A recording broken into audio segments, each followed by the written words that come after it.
Good evening, everyone. This is Interim Superintendent Sheila Hoffman. Thank you very much for joining us this evening. I hope many of you were able to watch the school committee workshop on Tuesday, where we presented a draft of our 3-model plan for reopening schools. The 3 parts consist of a full in-person model with safety precautions, a hybrid model where some students are in person while others are remote and change on a rotating basis, a fully remote learning plan.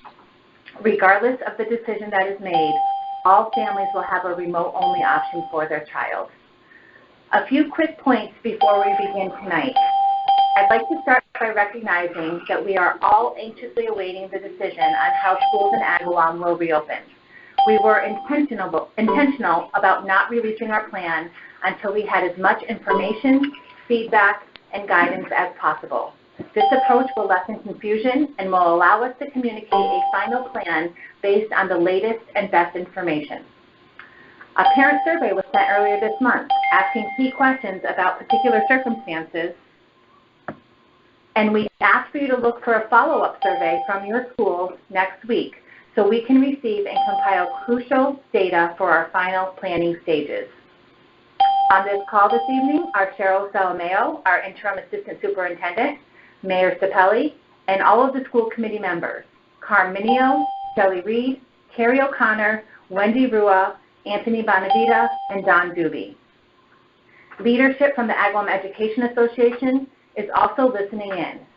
Thank you all for joining us, as we know the school committee is taking all stakeholder voices into consideration. The format for this session is to listen to all your questions, not to necessarily answer each one today, but to make sure community members are heard. This is a bit uncomfortable as the host, but I want as many questions and concerns to be heard tonight. At times, I will pause the questioning to address some common themes. We will provide a written document addressing those major themes on our website. I would also ask that you limit your questions to one at a time. You can re-enter the queue line more than once if you have another question. I would also ask that you refrain from asking questions that have already been asked in this session. Due to the fact that we had over 300 participants in the school committee workshop, and currently we're at over 260 participants, I anticipate a high volume tonight. With that, let's begin. When I start the question and answer session, you will be prompted on how to ask a question. You will be automatically unmuted when it's your turn. I ask that you please state your name, your role in the community, and if you would like, the schools your children attend if you are a parent.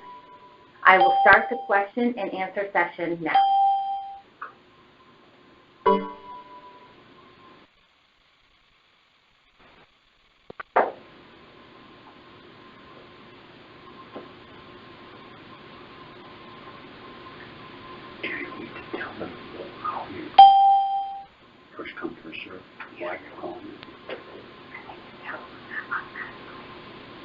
We will begin with our first question.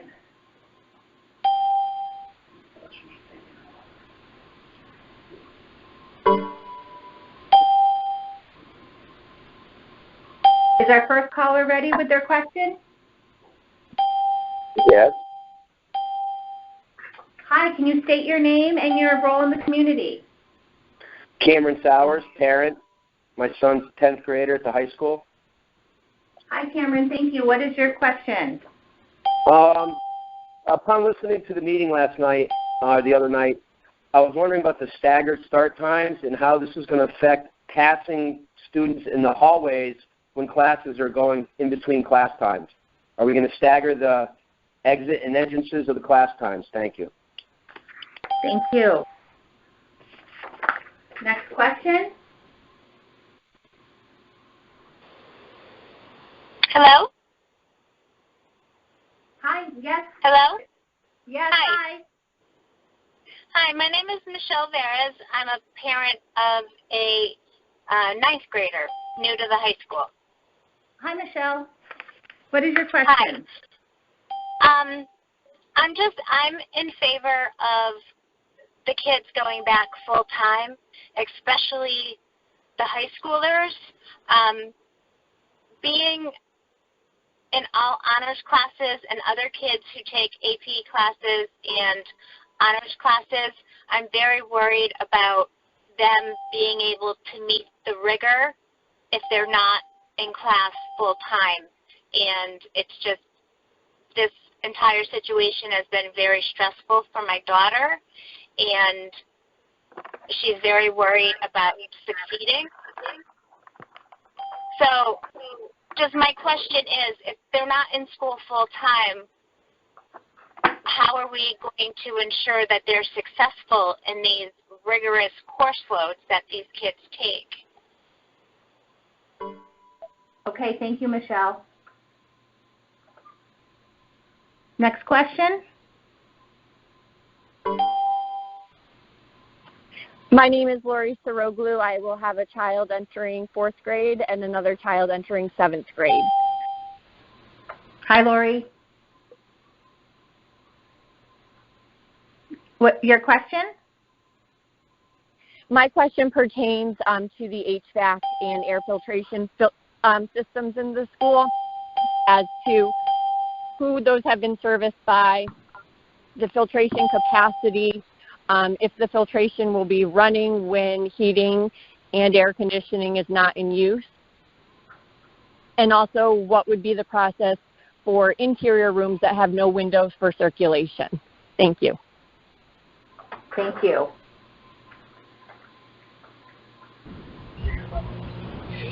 Hello? Hello, yes. Hi, my name's Celeste Nye, and my son will be going into 5th grade, so I'm a parent. I did listen to the Zoom call the other night, and a lot of things were answered, but there were still some things that I had a question on. The first one is, that I'll start with, is if I choose to just do remote only, I know that we cannot provide the live feed of the teachers. So would the remote only, would that be something the school would provide a curriculum, or is that something the parent has to set up? Thank you. Thank you, Celeste.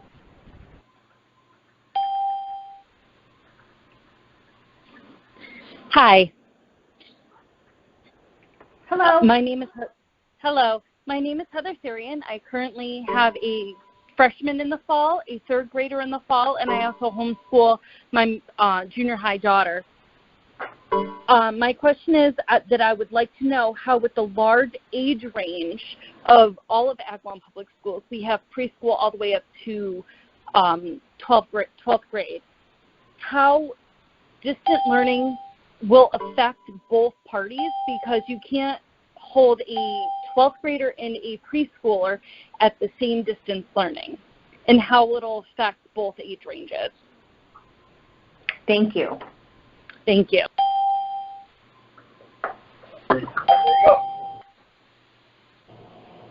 Hello? Hello? Hi. Hi. Your question? I'm a parent to a 6th grader. My question is, what are we going to do about the kids that are in IEP classes? Like, if we have to do 2 days on and 2 days off, like, how would that work? Okay. Thank you very much.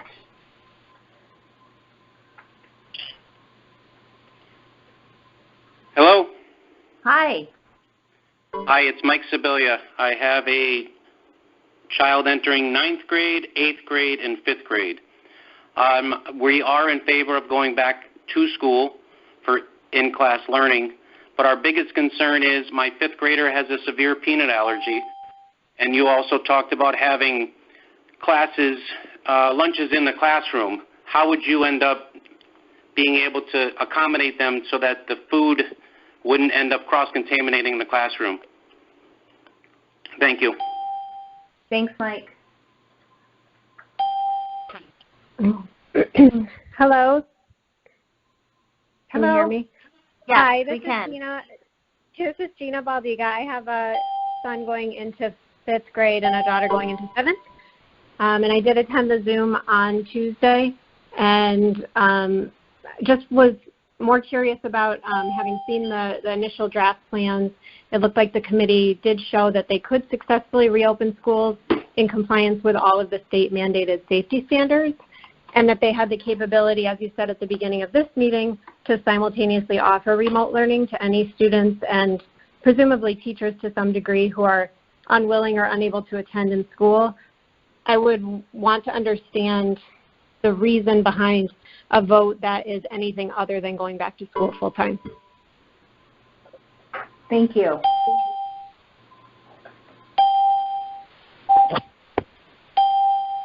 Hi, everyone.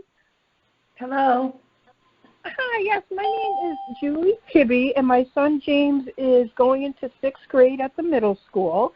And initially I was in favor of going back full-time, but I am just a little bit concerned, if not very concerned, about the wearing of masks all day in school, especially on the 2nd floor of the middle school where it's very warm. And what measures will be taken for kids that, don't feel well from wearing the mask for that long, or kids that become overheated? That's my major concern. Thank you. Thank you.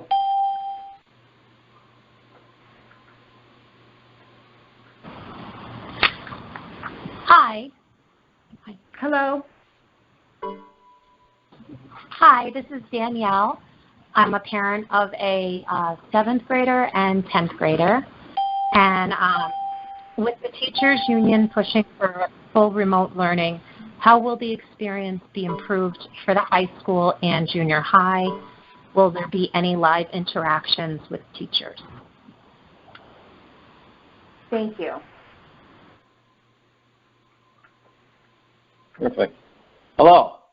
Hello. Hi, my name is Paul Gothier. I live in Feeding Hills, Mass. I have 2 children in the Agawam school system at James Clark and Roberta Daring. I'm a United States Postal employee and a substitute lunch monitor at James Clark Elementary. I am urging you all to please vote and push for full-time in-person schooling for 5 days. Please remember what the majority of the families want and voted for in our town for the kids going back full-time. Thank you for your time. Thank you.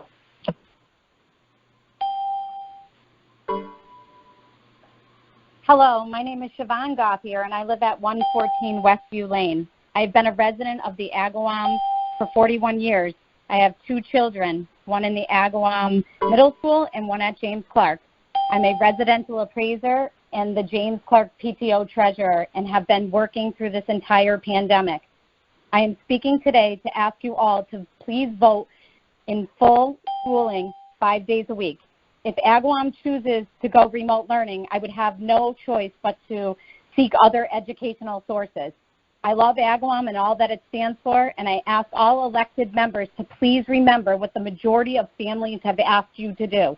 Please get our children back in school. Thank you. Thank you, Siobhan.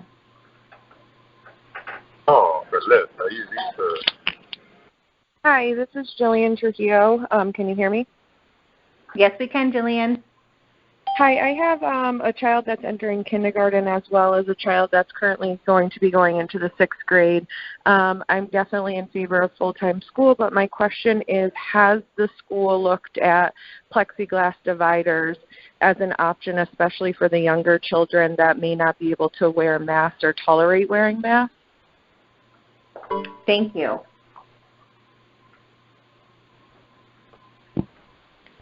Hi, my name is Sarah Anderson. I have a daughter who's going into 2nd grade. My question is, after the vote, if it's either full in or hybrid versus, full remote learning, if we get part of the way into the school year and it's found that one of those methods isn't working, is there, the option to change that throughout the year, or is that kind of something that we're going to stay with throughout the whole year? Thank you.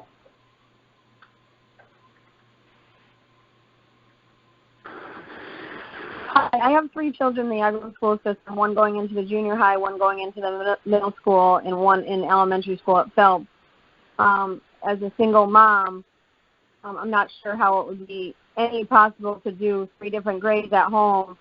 Also, I'm an essential worker. I work dialysis, which I cannot not be at work. So I am definitely voting to go back for school full time, as it would be definitely good for all the students. My question is,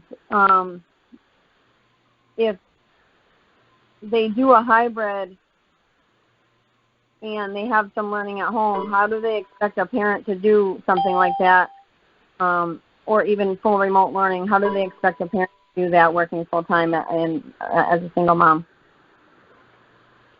Thank you.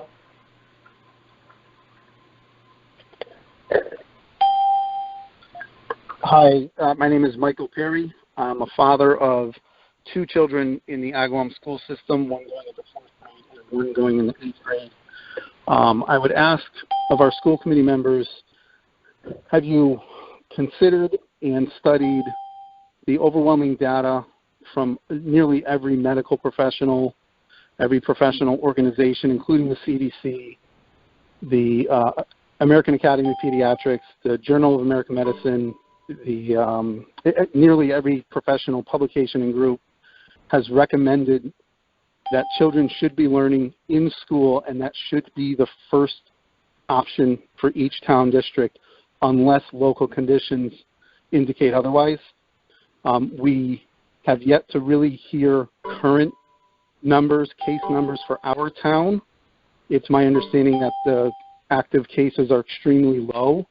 And based on all that information, have the school committee members considered following the advice of the professional medical people, the scientific evidence, and if so, how would any other option even be considered? Thank you, and thank you for all the work you do. Thank you, Michael.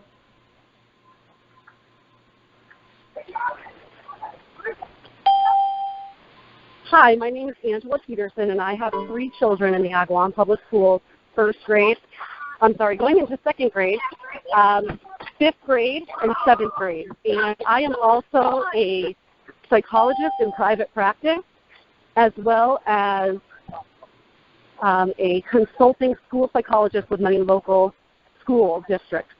I have seen firsthand the toll that this takes on our children, as well as adults, mental health, and am very concerned with our kids staying out of school and the deterioration of their mental health. I am urging school committee members to please vote in favor of a full return to school. Thank you. Thank you, Angela. Hello. Hello. Hi, my name is Rachel Curie, and I have 2 children in the school district. They're both in the AVB autism program. I have one at Deering and one that's starting high school. And my concern is I did listen to the meeting the other night, and there was no mention about any of the children that have a disability that can't tolerate a mask.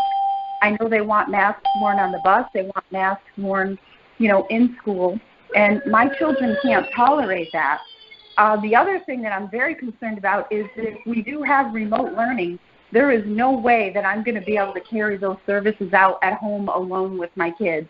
My daughter has limited skills, speaking. She doesn't speak very well. She is in a wheelchair. She's, pretty handicapped. And my son also has limited verbal skills as well.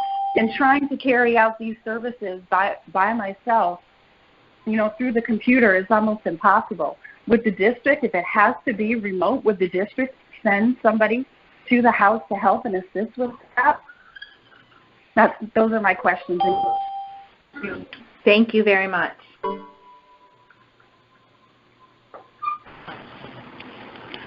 Hi. Hello. I'm Jeff. How you doing? I'm Jeff. I have a child going into 5th grade. I'm completely against the students going back to school. I've seen firsthand what this virus does to people. People are dying every single day, yet most parents here seem to think that it won't happen to them or their children. The statistics are showing that in Tennessee, all these children are testing positive, Florida, everywhere.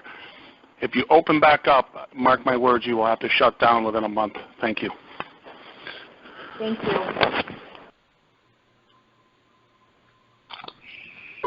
Hello. Hello. Hi, my name is Madeline. I'm going into ninth grade in the high school. And I just wanted to call and let you guys know that I think we should go back to school full time. I'm really worried that I'm not going to be able to get the education that I need from my teachers if we're not in full time. Thank you. Thank you, Maddie.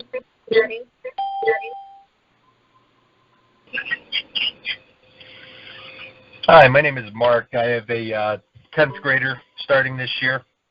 I get everybody has needs or preferences. They want their kid back in school, and I would rather my kid back in school as well.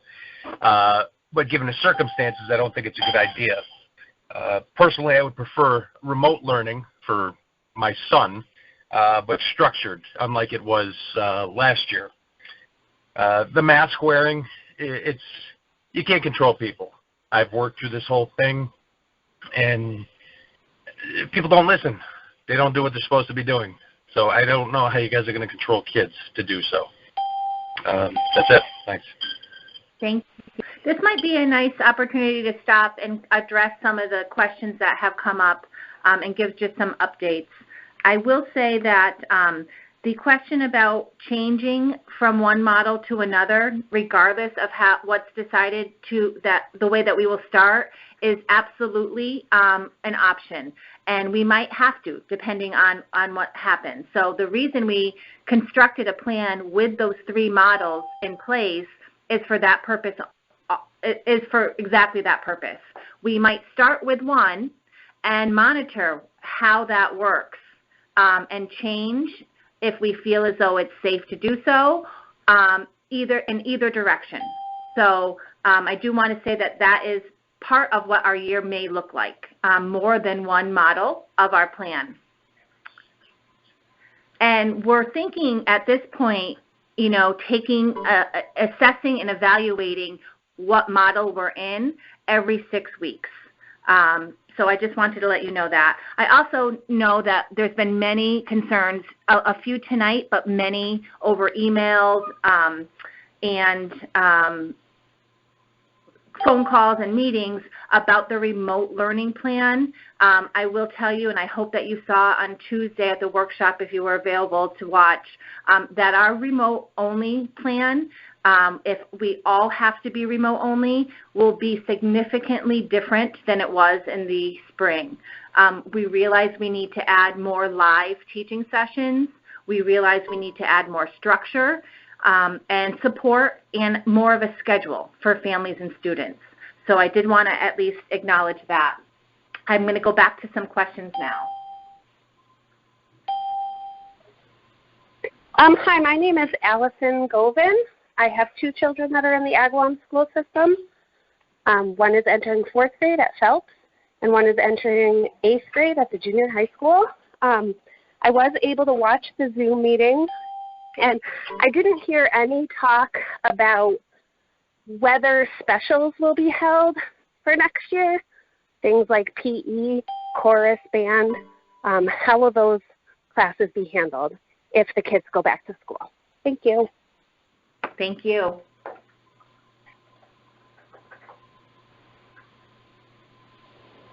Good evening. My name is Kelly Atkins. I have children going into the middle school, junior high school, and high school. I just want to start by saying thank you for all the time and effort that's been put into this. There is no perfect answer. My concern, being probably the minority here, is, or my question is, how are you going to guarantee the safety of the children? Who's going to police, children coming in sick, getting sick? How can you accurately track that? I feel like, honestly, the only consistent thing science is showing us right now is that it's inconsistent. There's very, conflicting articles about, children contracting this and carrying it and not. We have the World Health Organization telling us that COVID-19 spreads easiest in crowded spaces, close contact settings, and confined and enclosed spaces. And now we're asking children and teachers to be in all 3 of these at once. How is this reasonable and safe? Thank you for your time. Thank you. Hi, this is Catherine. I have a son going into second grade, and my question is very similar to the previous caller. I don't know. Has anybody here met children? Because it's going to be impossible to make sure that the kids are always wearing their masks appropriately all the time. I'm so concerned that the teachers are going to be spending like at least 90% of their day either prompting kids to wash their hands, sanitize their hand, wiping down surfaces, fix your mask. No, you have to go back in your seat. You can't get up. And so I'm worried that they're not going to get to access much curriculum if they're in the classroom, even though we know that in a normal situation, a classroom setting is better for our children. And I am also concerned that at the reduced value of curriculum they can access while trying to maintain compliance with safety standards, it's not going to be a good trade-off for the added risk to the children, the teachers, and all the staff who are going to be in that building. And some of our teachers are in an at-risk population. We're not just talking about the kids here. And while I think it would be wonderful for our kids to be able to go back to school in the buildings, which I think would be so much better for my child, it'd be so much better and easier for me, I don't think we have enough data to really show that it is safe. The data that's out there showing that like kids contracted at a lower rate, it's a very small N when you think about the number of cases around the world. And I really think we need more time to evaluate that before we decide to take the risk of going back in person, knowing that our kids aren't going to be able to maintain mask compliance, at least a lot of them. Thank you. Thank you.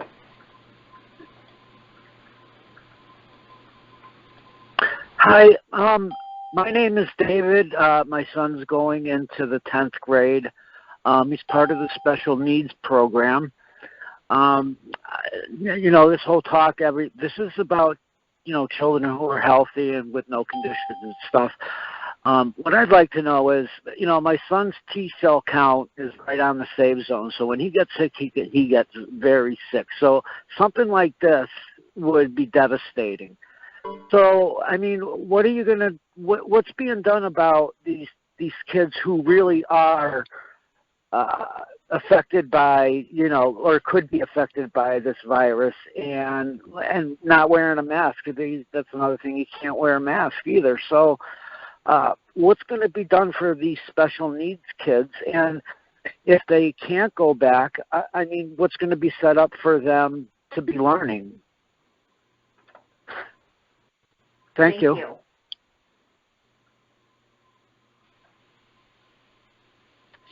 Hi, my name is Josie, and I have a child who will be going into the first grade.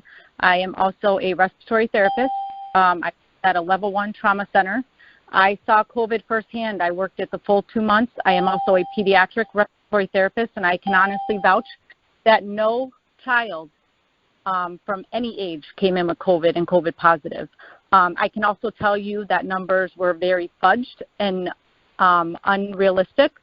Not everything that you guys are hearing in the social media and in the news is accurate, along with Florida and children testing positive.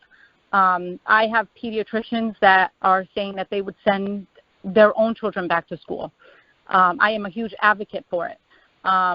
Wearing masks, I don't believe is a necessity, because I have not worn a mask through the whole COVID, and I was exposed numerous times, and I have not come back positive at all with the antibodies. The types of patients we have seen were elderly, older, and with underlying issues. I can absolutely say that 100% because I have worked it. No child has come in whatsoever. I don't think that doing remote learning did any justice for my child. I think it will only lack him even further, mentally, with education, with everything that they need as far as social needs. So I think that people really need to reconsider and really look into the health part of the education. I think we're very undereducated in that aspect because, again, what you are getting from the media and Boston is not true. These exposures are not 100% true. People were told that they had COVID when they did not and were not even tested. I think that just going on based on what you're hearing and what you're getting from the governor needs to be reevaluated. You need to listen to the pediatricians, because I will honestly say my intensivist would absolutely vouch for students to go back to school. Thank you. Thank you.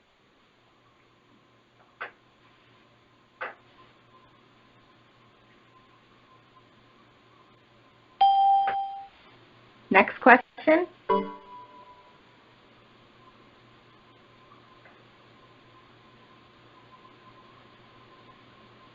Mr. Perry, are you there?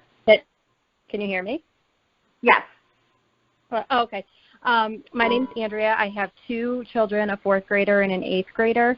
I support the full-time in-class learning. With that said, I am wondering what measures the town has taken to ensure long-term masking of the children is safe. Thank you. Hi, my name is Allison Govan. This is my second question. Again, I have a son who is entering 4th grade at Phelps and a daughter who's entering 8th grade at the junior high. I did want to say that I'm in full support of the kids going back to school full time.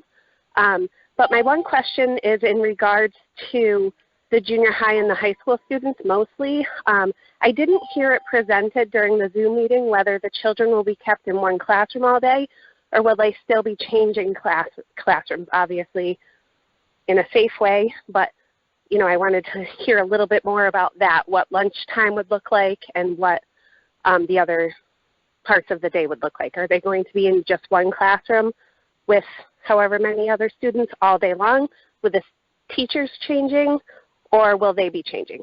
Thank you. Thank you. This might be a good opportunity to answer a few of the questions in regard to what the day might look like, what classes might be offered. The guidance from the state has asked all of us to minimize mixing of students as much as possible. So with that, we have administrators looking at different models depending on different grade levels. I know the high school is looking to reduce their mixing by going to a block schedule, so they have less courses to take at a time. With this model, we feel as though we can help with relationship building as well, because teachers will have less students on their course load at a time. The junior high is looking at other options too. I know that they have the team model, so they already are naturally kind of in a cohort of students and groups. And we do anticipate some movement. We are planning our facilities and our buildings so that we can move about the buildings safely and following the precautions. I know an earlier question asked about hallway movement, and again, all of our administrators are working really hard to come up with procedures within their own building. The other part about courses being offered, just recently we were given guidelines for courses such as band, such as chorus, such as PE, who may require some additional health precautions. And our plan right now is to continue to offer those classes. We have PE teachers working on activities that will maintain the guidelines and the safety health guidelines while also providing movement for students and physical education. We are looking into the chorus and band guidelines and music in general and thinking about how we can perhaps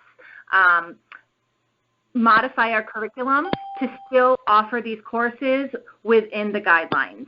So all those details are kind of in the works because the guidelines were given to us just a few days ago, but we do not intend on not offering these courses for students. I'm going to go to the next question. Yes. Hello?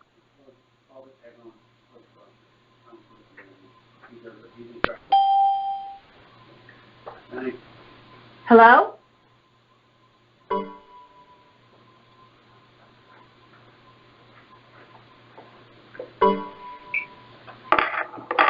Next question. My name is Carrie Cordes. I have 2 kids in the elementary schools in Agawam. I would prefer starting with remote, kind of sacrifice a little bit now and make it that we can actually be in school long term versus opening right away and then having to be closed down in 4 weeks. I'd rather us wait. Let's see what stats are out there once kids are actually at school. I feel like we're looking at stats for kids that haven't actually gone to school since March. So how do we make that decision that schools are safe for them to go to, especially if we can't really have 6 feet of social distance between the kids in the classrooms, which I don't think we could have everyone go back to school and have 6 feet based on the presentation the other day. I don't think we should risk our kids or our teachers. Thank you. Thank you, Carrie.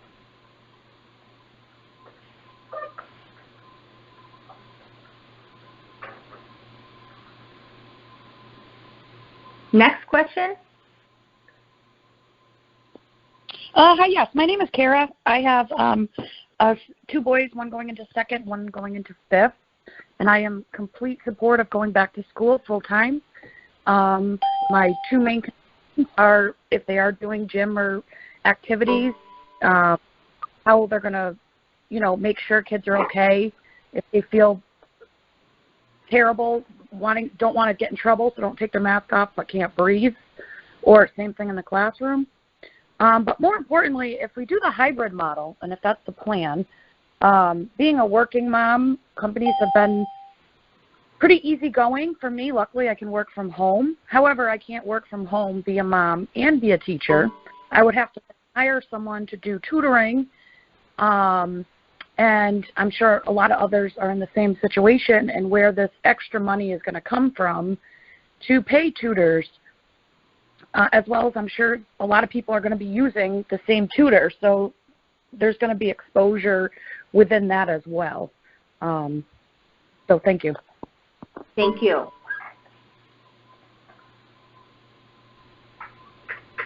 Hello? Hello? Hello. Hi, my name is Darlene. I'll have a daughter entering into 4th grade. My concern is the learning that would take place if we went with a hybrid model, the learning that would take place when they're at home. If they're at in a daycare or with a tutor or in some sort of a community program, and how if they would have direct contact with their teachers on those days. And then my concern is how could I have any control over that, what the learning is taking place on the days when they're home. Thank you. Thank you.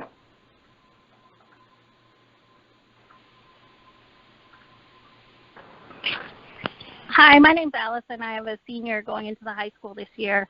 And I just have a question about our models. Is there a potential to have different models based on different age groups? While I understand pediatrically the younger kids aren't at a greater risk, my daughter, however, is treated medically as an adult. So that puts her in a greater risk level. So is there a potential to have different models based on different age groups? Thank you very much. Thank you.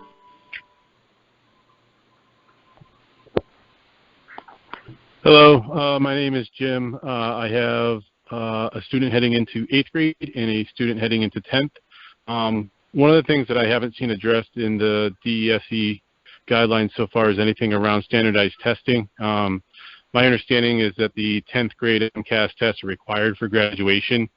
I can say unequivocally that last spring, if my son had to take a standardized test, the grades would have been ridiculously low. So in the case of him, where he may, if we go hybrid remote learning, be spending significantly less amount of time with his teachers, how are we as a community going to ensure that our 10th graders have the right skills to be able to pass these tests that are required by the state? Thank you. Thank you.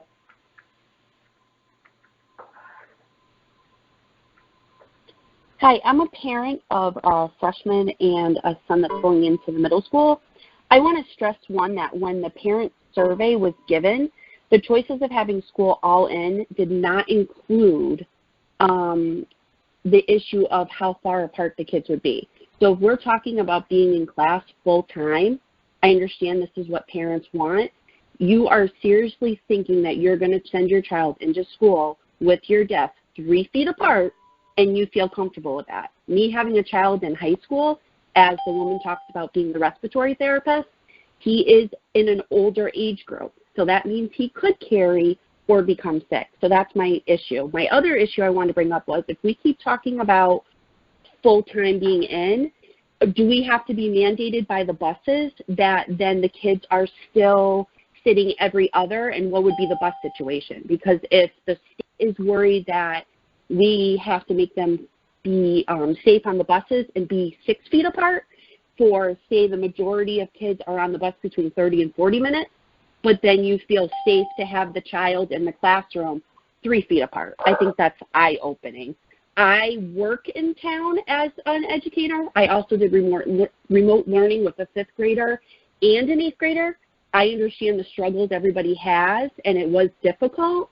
But in the end, I think safety of our children and educators should come first. Thank you. Thank you. Hi, my name is Sarah, and I have a student heading into 4th grade. I just want to say I am not in favor of the full in-person. But my question is, so there's going to be a remote-only learning option for those who are not feel safe. I want to know, what is that platform going to be? And are the parents going to know this ahead of time so we can actually look into it and make a educated decision as to our learning for our kids? Thank you. Thank you.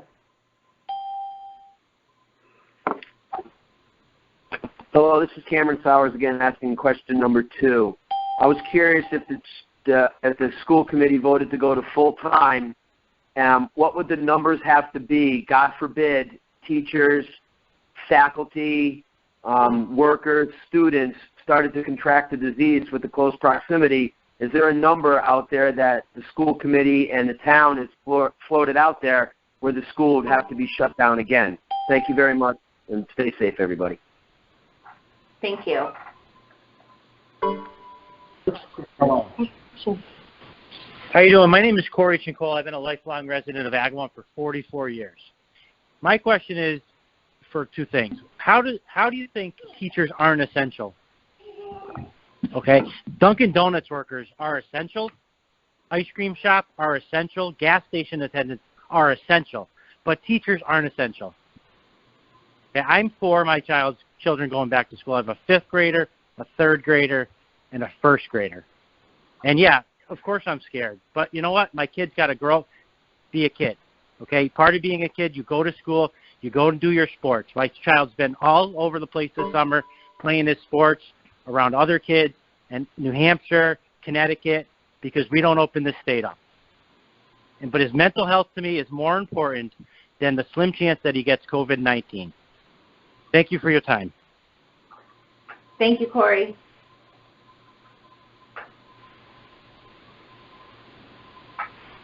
Hi, my name's Sarah, and I have a 5th grader. Oh, no, he's going into 6th grade, and a son going into 3rd at James Clark. And my question is, if they are restarting, whether full-time or part-time in person, and a family member is exposed and you need to quarantine because of that, will the full-time remote option and what they're doing in person in school be concurrent? Like, would that be a smooth transition for children? Just because I see that as being an issue going forward, especially if we're being very, anytime a child is showing any symptoms, obviously they can't be in school. So your child that has allergies and a bad cough may end up getting sent home multiple times. So that's just my concern going forward, how to keep this consistent for them. Thank you. Thank you very much.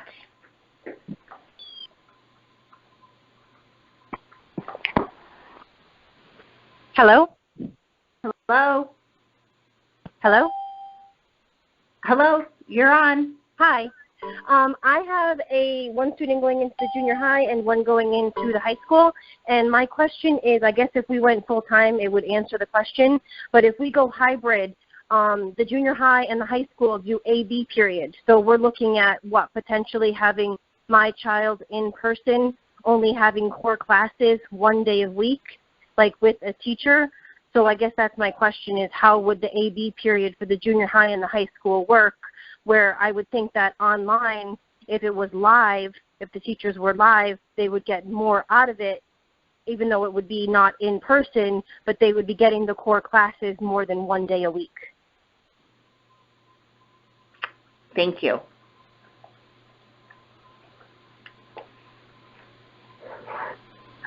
Hello.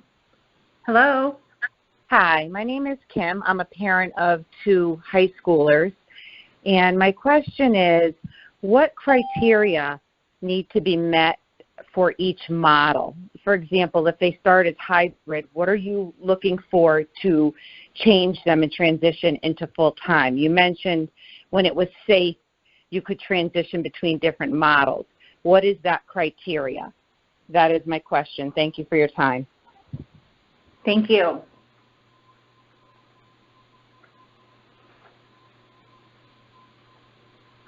Hello? Hello? Hi, my name is Steve, and I have a child in 3rd grade, a child in 1st, and one in the ECC. I support going back to school full-time, but funny enough, I had a very similar question to the last one, which is, if the committee chooses anything other than full-time going back, will there be some sort of communication of the standards to parents so that we know this is what needs to happen to go back full-time? We're not going back until there's a vaccine. We're not going back until the levels are X%. I would just like that information to be available to parents. Thank you. Sure, and I can address that a little bit at this time. We are still waiting. One of the things that I presented at Tuesday's workshop is that the state is looking to provide us that guidance, calling it a start and stop playbook, when we need to stop and then start up again. And of course, all of these decisions will be made in collaboration with our local health agent, who will be monitoring the data as well. So that should be forthcoming very soon, and we will certainly be publicizing that to their families.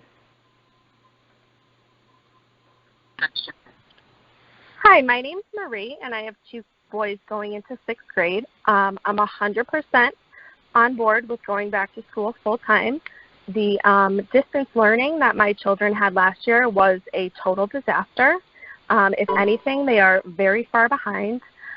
So with that said, I believe that we should go back to school, and I'm wondering if the town has looked at the possibility of having each desk have plexiglass so that we can maintain a 3-foot radius around the students so children don't have to wear masks all day. I'm very concerned for the safety of my children wearing a mask and what that will do mentally and physically to them for 8 hours a day.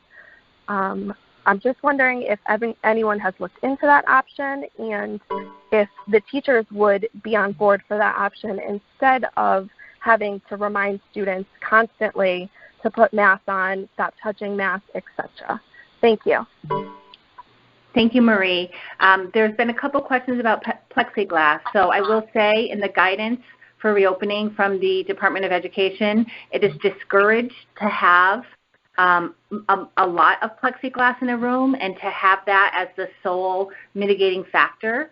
A couple of reasons for that is that we know that mask wearing and hand washing and social distancing, all 3 together, are what are going to reduce the risk of infection and transmission the most. Secondly, plexiglass is then considered another surface that we have to disinfect regularly. And so as a standalone, we're not looking at plexiglass to be part of every student station. However, we are looking at some situations in which it would actually be very beneficial if there are services that need to be provided where students can't wear masks or they need to be closer than 6 feet apart. So we are looking at it in certain situations, but not as a general rule for all students. Thank you.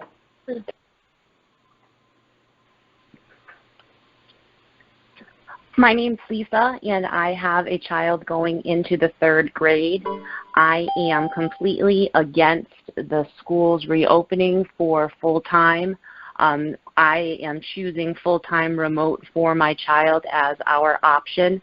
I wanted to know that whatever is decided upon and voted upon by the committee, will I be able to remain in my chosen path of full-time remote, whether or not you guys open full-time and have to go to a remote option or a hybrid option. I would expect that I would be able to stay in our chosen path. Thank you. Thank you. Yeah, I can also address a couple of questions about the remote-only platform and option. So the answer to what platform it will be is still being decided. We have a lot of ideas about what it would look like, but we are still working out the details. And we're also waiting for some options for us at the upper levels. And to the last question, yes, if you would like remote only for the entire year, you may choose that, regardless of what model the district as a whole is in. With that, too, we realize there might be times where you choose remote only but might want to change your mind, or you might be in person, whichever model it is, and want to choose remote. We are working on how that procedure will look, but we do realize families might change their mind and want to go one way or another, and we will accommodate that as best we can. Next question. Hello. My son has autism and he has 504 and an IEP. My question is, with everything that's been going on and the distance learning or whatever learning, will the 504 and the STEP plan still be like honored, and will there be any help if there's fully, or either one of the options, will they be like honored and helped with? That's my question. Thank you. Thank you very much.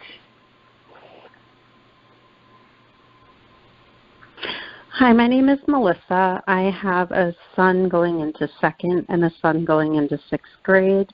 And last year, my older son, he has an IEP, and he is significantly behind in reading and writing.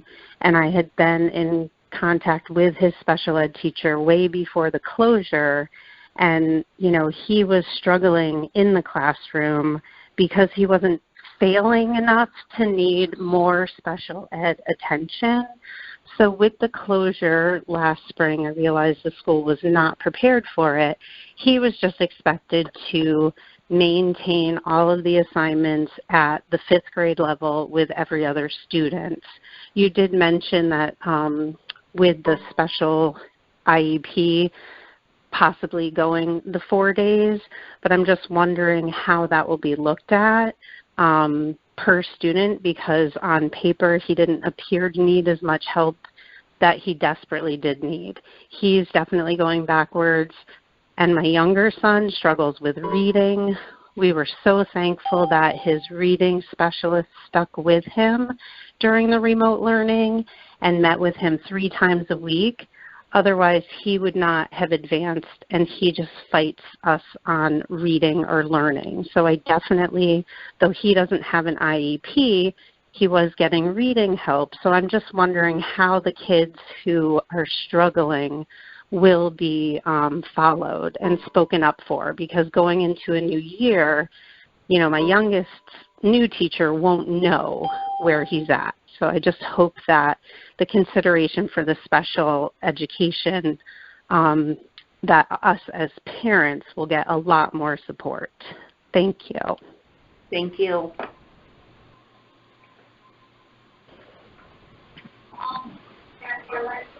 Hi, I'd like to address to the person who said that teachers are essential and comparing their teachers to other professions. I'm not taking any away from other professions that have been working through this, But those professions are not trusted to keep their children safe for 6 hours a day in a building without their family.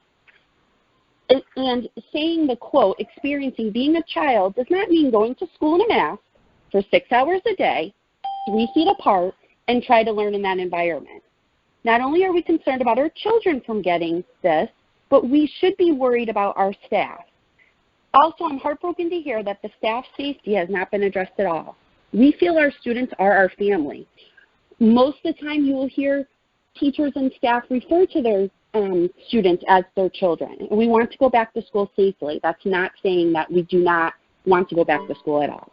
Thank you.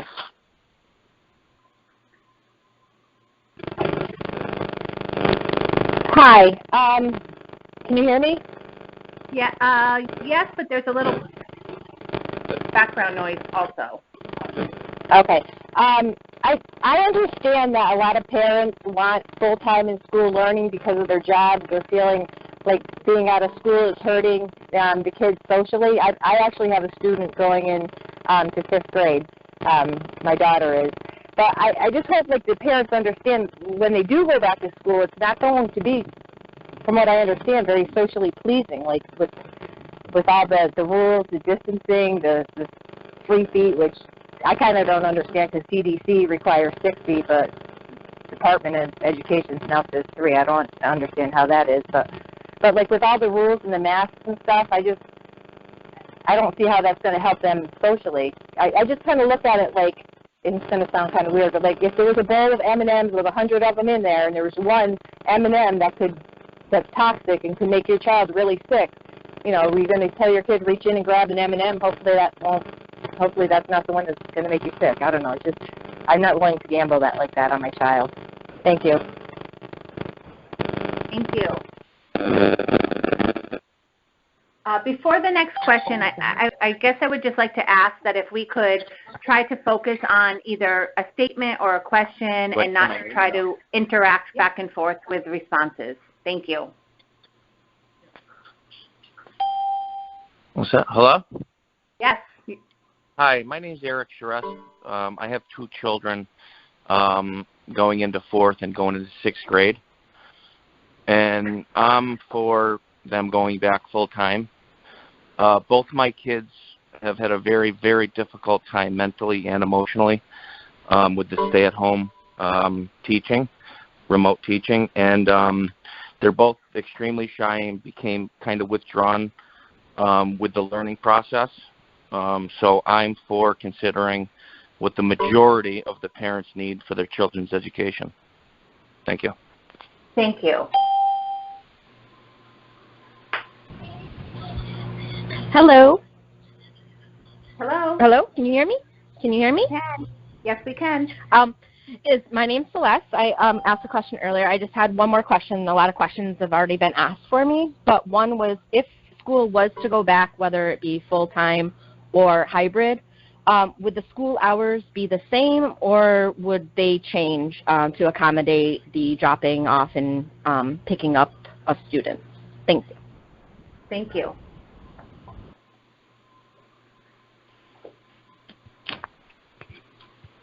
Hello, can you hear me? Hello.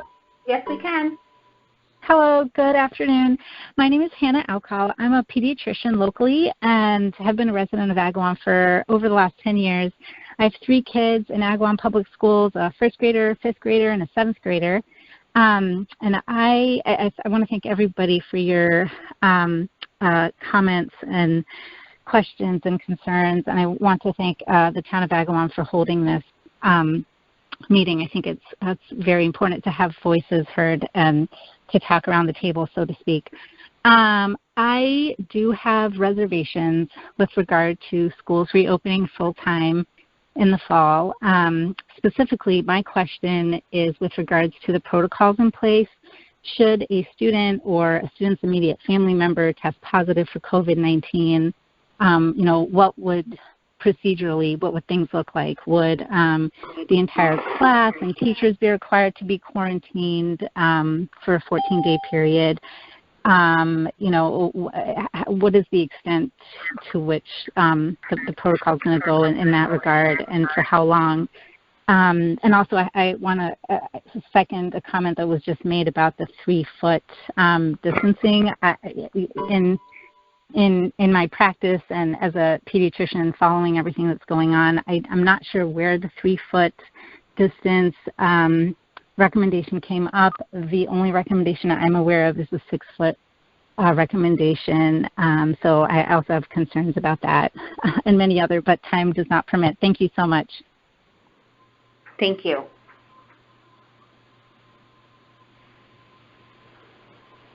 Hi, my name is Eric. I'm the father of 2 children in Agawam, a 10th grader and a 5th grader. In support of in-person learning, last academic year's remote learning was subpar, to say the least. I feel that my kids are going to be behind because of last year, and I definitely support in-person learning. If remote learning is an option, I think it should be exactly when they were supposed to have class for the same duration. Thank you. Thank you. Hello, my name is Erica, and my husband and I, Michael, have one child who will be going into 6th grade. We are in support of full-time school. I actually have a 2-part question. If the child goes to school full-time, how is the bus transportation going to work? As both my husband and myself work in hospitals, and so we are considered essential employees. And so my daughter goes to a before and an after school, so the bus transportation is something that we really need. And then my second part of the question is for the hybrid remote learning. Will there be classroom instruction with an actual teacher standing in, if it's obviously by video, is there a teacher instructing them and not just a 20-minute Zoom meet once a week? Thank you for your time. Thank you.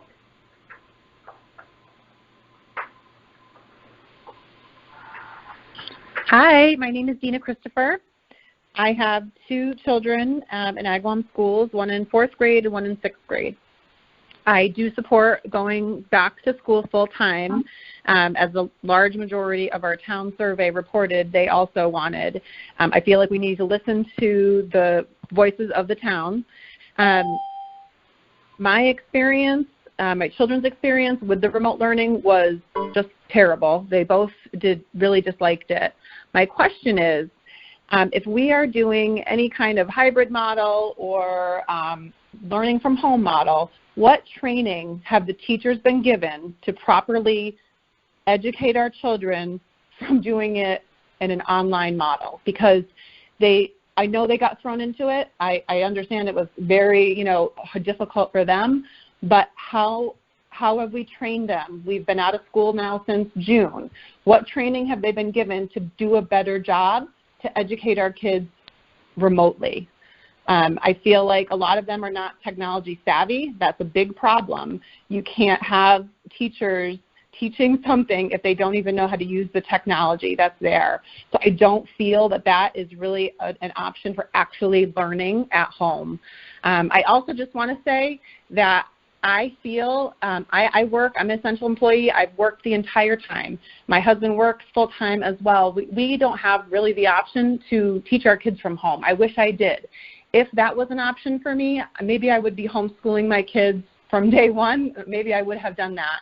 But I just want to say I feel like if you don't feel comfortable sending your kids back to school, isn't that your choice and your option to either homeschool your kids or choose a remote learning option? You have to do what's best for you, and I feel like everybody has to do that. But I do feel like we need to allow our kids the option to do what they're comfortable doing, which is being in school full-time. Thank you. Thank you.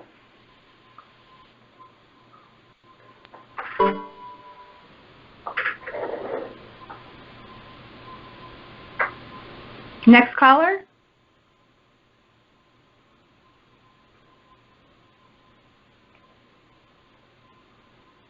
Hello?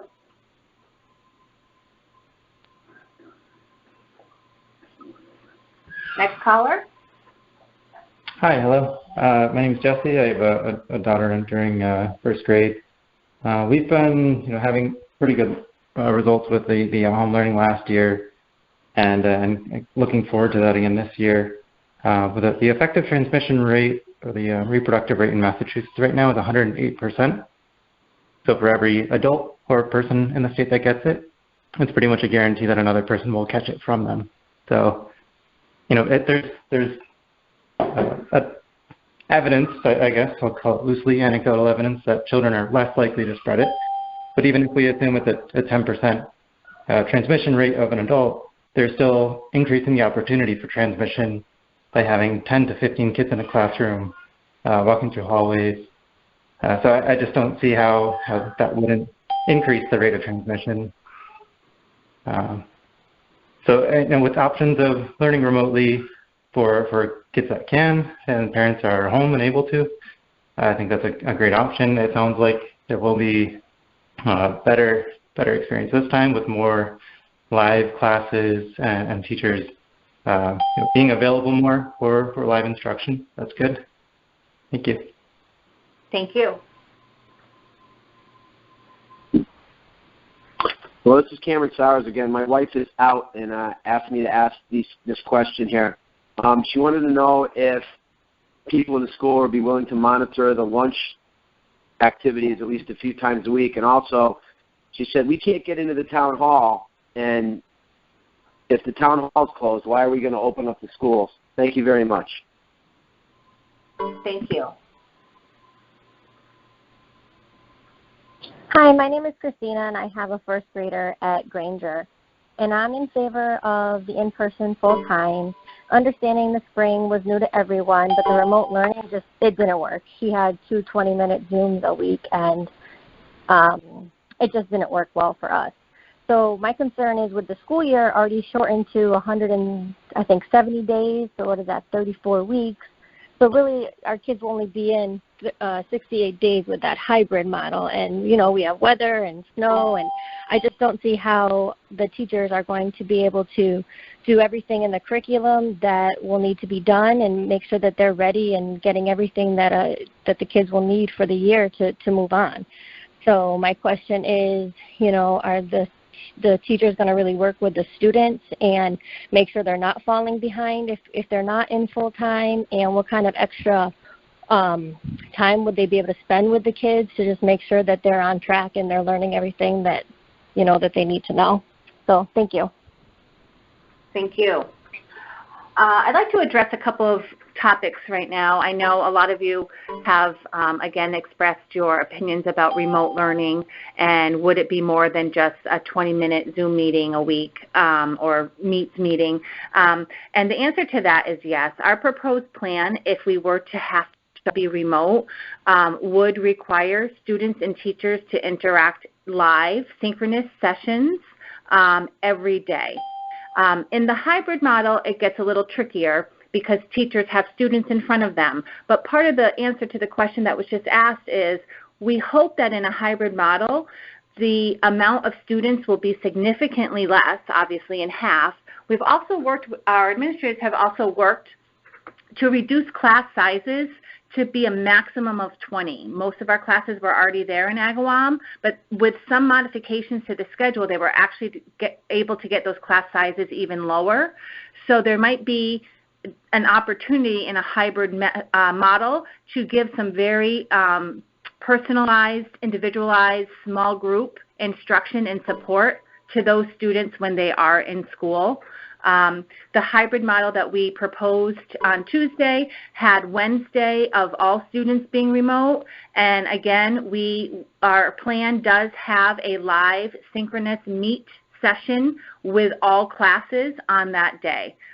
So I did want to add that. I know that was not part of our plan in the spring, but we did hear you, and we did look at different ways to provide that remote or hybrid learning. Thank you. Hello? Hello. Hello. Hi, this is Gina Cahill. I have 2 kids in the high school. One's going to be a sophomore and the other's going to be a senior. And I'm 100% for in full learning. My question is, can the parents have the option of choosing if they want their kid to go in or versus the hybrid or I'm sorry, fully at home? I mean, maybe that's an option that we should look at. Like if parents want their kids to go in school full time, give them that option, and if they don't, let them have that option. I wonder if that's a way of doing it. Thank you. Thank you. And I want to just address that because I want to make sure there's some clarity around that. The district will choose a model. If the model is hybrid or full in-person, the only other choice you would have besides what the district chooses is the remote-only option. So that option is always going to be there, but we will not be able to provide or accommodate a mixture of what parents have requested. Thank you.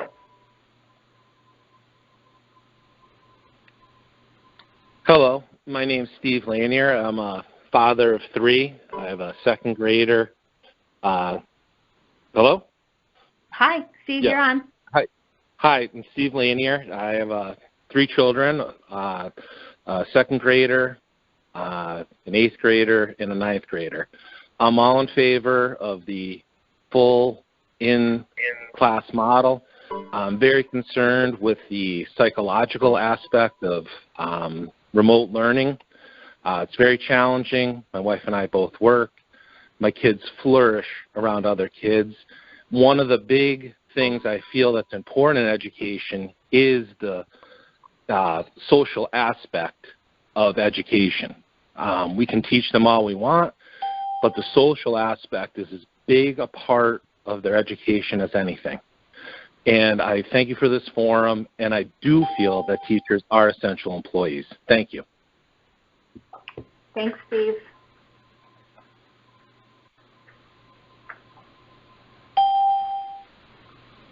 Hello, hi. Yes, can you hear me? I can, yes. Okay, great, thank you. I'm a parent of 2. I have a kindergartner starting this September, and I have a 9th grader going into 9th grade. And so I guess my question, and more so a worry that we've been experiencing, especially for my kindergartner, he's on IEP. And so how would he, if say I choose to keep him at home and do the at-home learning, how would he receive any of his services that are on his IEP? I guess that's the biggest worry that I have as a parent, is making sure all the interventions that have been put in his IEP, he gets those services. And so for my 9th grader going into the high school, what would that look like as far as in a day-to-day period of going inside the classroom? Is there going to be some sort of kind of orientation, because the high school is unknown to her, so something that would regularly happen would be the orientation, and we would be able to go around the high school and see where her classes are. Is that an option? Is that something that would be happening, or is that something that isn't going to happen? Those would be my questions. Thank you so much for your time. Thank you very much.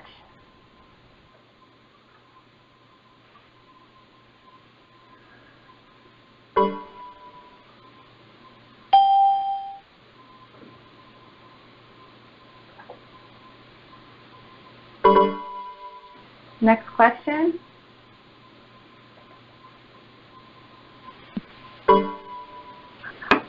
Hi, this is Lisa again. Again, I have a child that would be going into the 3rd grade. I am completely against the schools reopening. I wanted to ask what the in-class protocol would be for a crying child, and would that child be quickly escorted out of the classroom so the bodily fluid is not being expelled for other children to deal with? I don't think anyone has really talked about the fact that eyes would not be shielded in addition to wearing masks. So I'm just wondering how that would be handled. Thank you. Thank you.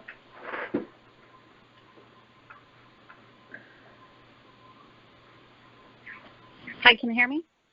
Yes, we can. Hi, I'm a teacher in town, and I'm wondering in the hybrid model, how the teacher would be able to teach synchronous online lessons, not on the Wednesday, but on the other 2 days if she's teaching full-time to the kids in front of her. Thank you. Thank you. Hi, my name's Kelly, and I have 3 kids in the school, and I'm just wondering on the days that they're hybrid, if that's the plan we go to, do they have a lesson plan to do at home that day, or is it just a day off for them? That's my question. Thank you. Yeah, so I can answer those last 2 kind of together. In a hybrid model, right now, currently our plan is not for teachers to be teaching synchronously and live. Our plan would be having teachers teach synchronously or live with their students who are remote only on those Wednesdays. And also the plan is to have them post assignments within their Google Classroom, resources, activities for students to be doing while they're remote. When students are remote, they are days of learning. They're counted as time on learning, and attendance will be taken on every single day regardless of where the student is, in person or remote. With that said, I know a question was asked about professional development for teachers. I will say, in order to kind of accommodate these models that we're talking about, I will say in the spring, many teachers took advantage of professional development online when they were remote and their extra time. They took courses on how to teach remotely better, specific content courses. As a district, we offered workshops for teachers on different applications that we can support. And looking ahead, we have a plan for teachers when they come back to do some more of that training. So what does it look like if I have a hybrid model? How can I be more effective remotely? So that is all part of our professional development plan that we will implement for this upcoming year for educators.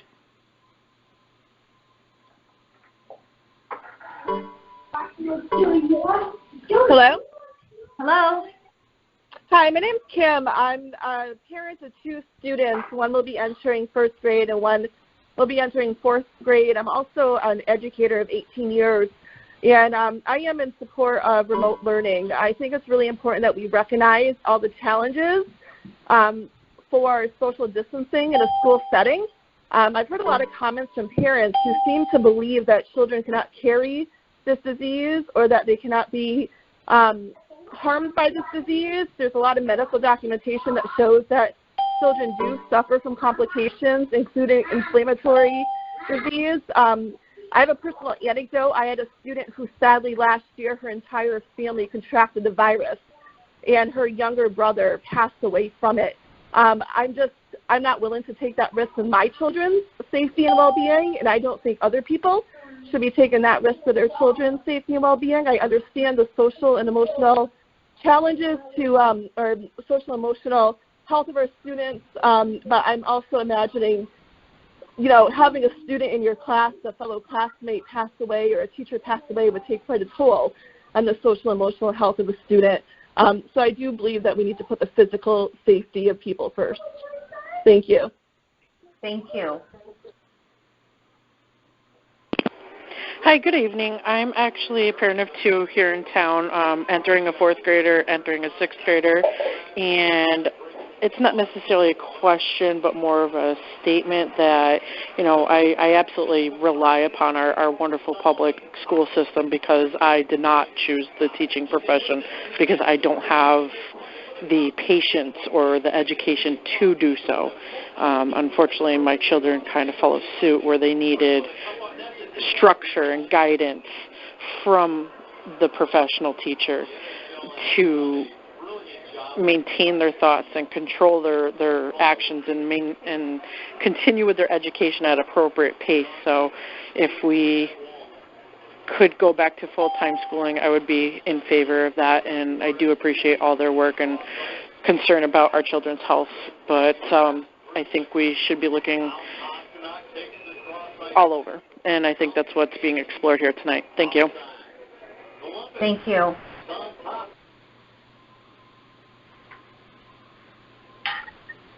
Hello?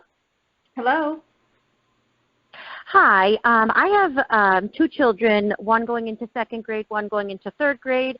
I'm also an educator. I have 2 questions.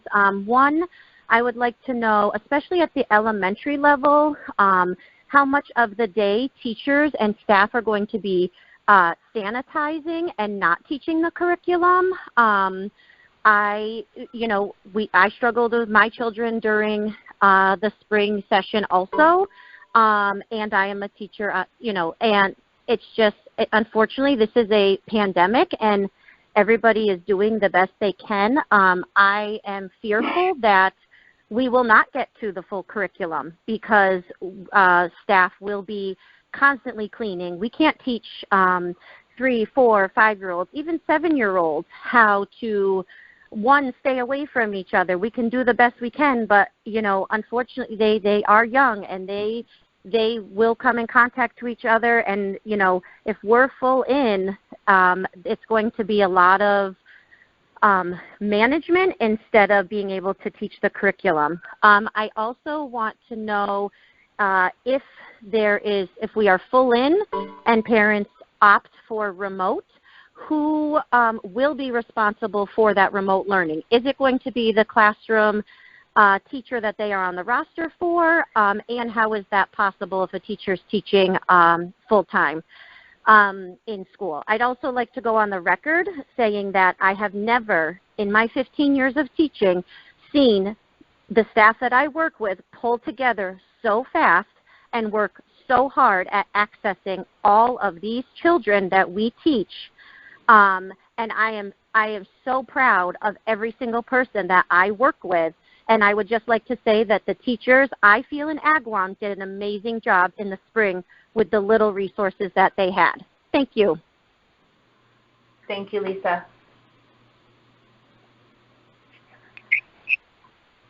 Hi, my name is Frank Scirocco. I have 2 teenagers at school. I know that you guys, the school committee, is asking questions and input about the school reopening and stuff.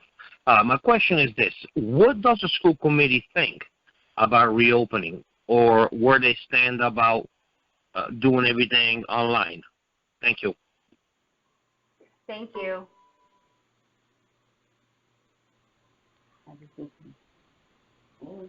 Hello? Hello? Yes, hi. My name is Simon. We have a daughter going into the 4th grade. My wife is an educator also, and I'm an essential employee. But my question is Agawam, if Agawam decides to whatever model we decide to go with, is it going to be in line with the state, or is it district by district? Thank you.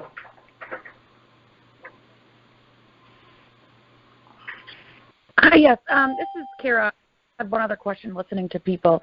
I'm not sure, basically, from the survey, if 81% of people want the kids to go back, why the middle hybrid model is an option, since people can still elect to keep their kids at home and do full remote learning. And the people that want to send their kids back can go back to school. So I guess my question is, if we have both those options and remote learning is always on the table, why we can't do full back in school as the other option. That way, I think it makes everyone happy that is concerned about the health risks. Thank you very much. I do want to clarify that with our hybrid model, we are able to keep 6 feet distancing in classrooms, whereas our full-in model, we are not able to keep the 6-foot distancing. We can keep 3 feet minimum, and in some instances even more than that, but we cannot maintain 6 feet distancing at the full-in model, but we can at the hybrid model. So I just kind of wanted to clarify that for people. Next question.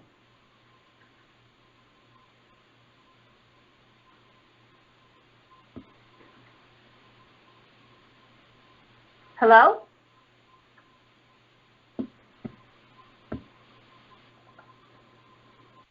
Next question.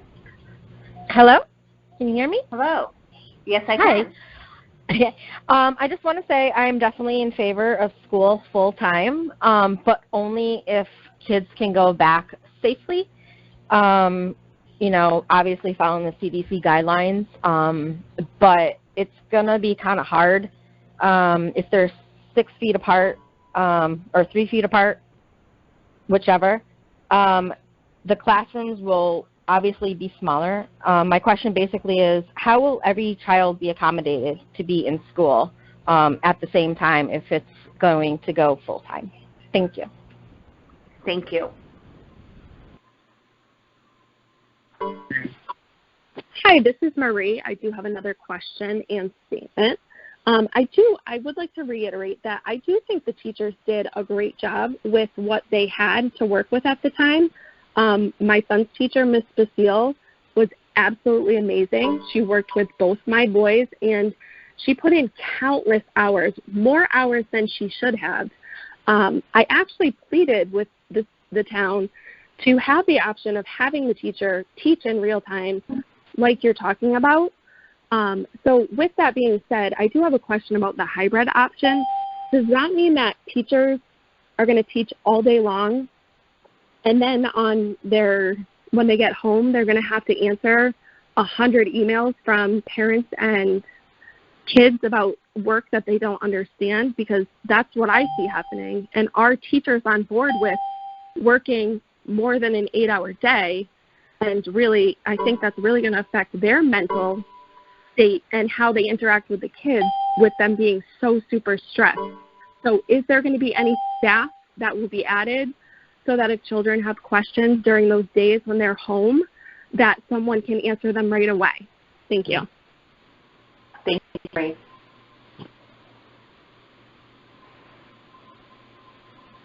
Hi, this is Jesse. I had another question and a statement too. It's not so to have the choice to send your kids to school or to keep them home. It's not really a personal risk assessment, but more of a community-based risk assessment, where if we open schools, it increases community transmission and puts those with risk factors more at risk. And my question is more along the lines of, if we choose to keep our children home, will they have the same live instruction 5 days a week through Zoom that we would have if the whole school was remote? Thanks. Thank you.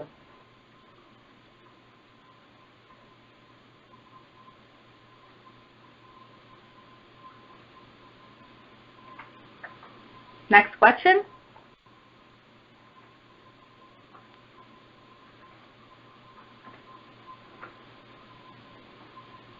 Yeah, hello, my name is Jeff. I have 3 children in the Agawam school systems, and listening to quite a bit of this, I think we all want our children to go back to school. However, I think what we're trying to say is we all want them to go to school when it's safe.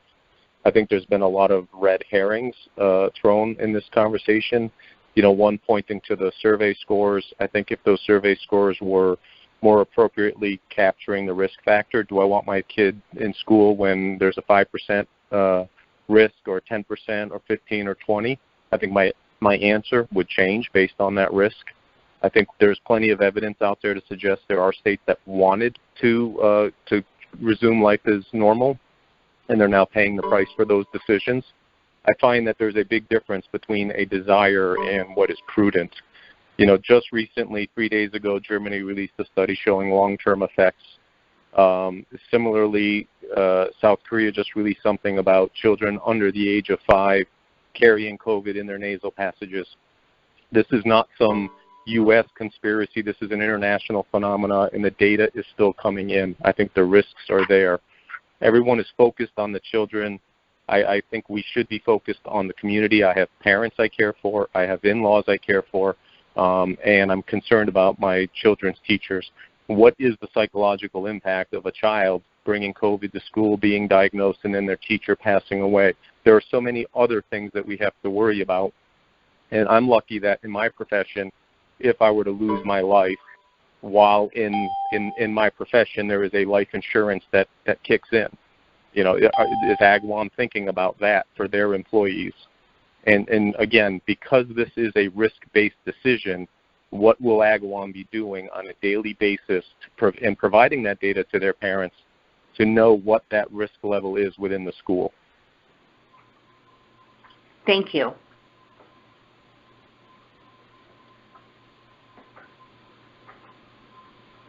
Hi, this is Allison again. Can you hear me? We can, Allison. Okay. Again, I'm a teacher in town. I just had a question about the elementary classrooms. Most of us have tables, which aren't really conducive to the 6 foot distance. So I'm wondering if the plan is to go to all desks in all grade levels. And if so, is it possible for those to be ordered in time for September on a mass basis? Where is all our other furniture going in the meantime? And what does that look like for socialization? Are we allowed to have groups, to work with reading groups? How does that work? And then also, what does the bathroom look like? Is there going to be monitors in the bathroom? Because we don't always take all of our children to the bathroom. Thank you. Thank you.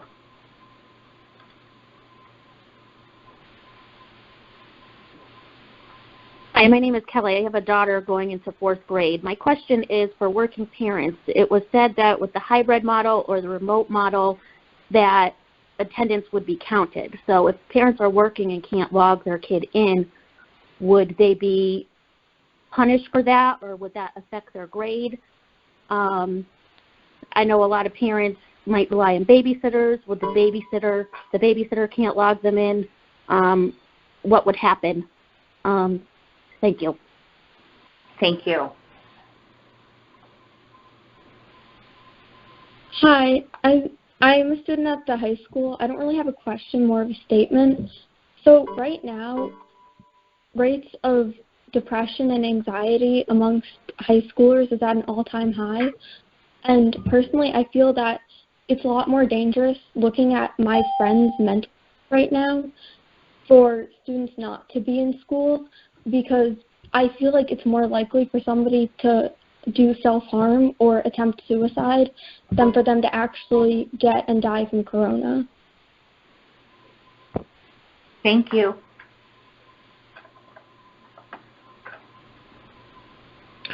Hello. My question really is more of a comment. On this call, I've heard a lot. Really appreciate everybody speaking up. The one thing I haven't heard is a successful story about last year's end-of-year online trainings that were being done. I think that would make people feel a little bit better about the hybrid model and or the home, staying at home. The problem is, I'm also a coach for some of our Agawam athletics, and I haven't heard of a positive, review of what ended up happening at the end of last year. My kid was reviewing mostly everything they learned previously, not learning anything new. So that's what I was hoping. If anyone out there did have a successful or a good experience with the online, what we did last year online, I'd like to hear that. That may make me feel more comfortable. The problem is I haven't heard that much, and we haven't heard much about what they plan on doing to change other than it's going to be different and more involved. What that means, I don't know. But I know if it's not a lot different than what happened last year, it's not going to be any good for my son. That being said, I agree that, mostly everybody did the best they could with what they had. They were thrown into this last minute. The teachers were thrown in this last minute and tried to figure out anything they could do to make it interactive for the kids. The problem is it's going to have to be a lot better for the kids to start learning something new, and they have to be held responsible for doing the work. I appreciate you letting me make the comment. Thank you. Hi, my name is Sarah, and I have twins that are going into the 4th grade. And I know this is kind of specific, but my son is a newly diagnosed epileptic, and he has the kind of seizures that won't stop on their own. And the seizures that he has had have resulted in him vomiting. And so my concern, if we are to go back into school, is with the masks in place, how do we treat him if he has a seizure in the classroom? He needs his mask off. And it's not just epilepsy. Take an autistic kid who has a sensory episode. What are we going to do for our children who aren't medically stable in those situations without losing time in treating them to try to get them out of the classroom? That's my concern. Thank you. Thank you. And I can address that. In the guidance we received from the state and then just locally, we realize there are going to be medical exceptions to the required mask wearing. And so with documentation, we will work with families on what that will look like. Thank you. Hi there, my name's Kalina.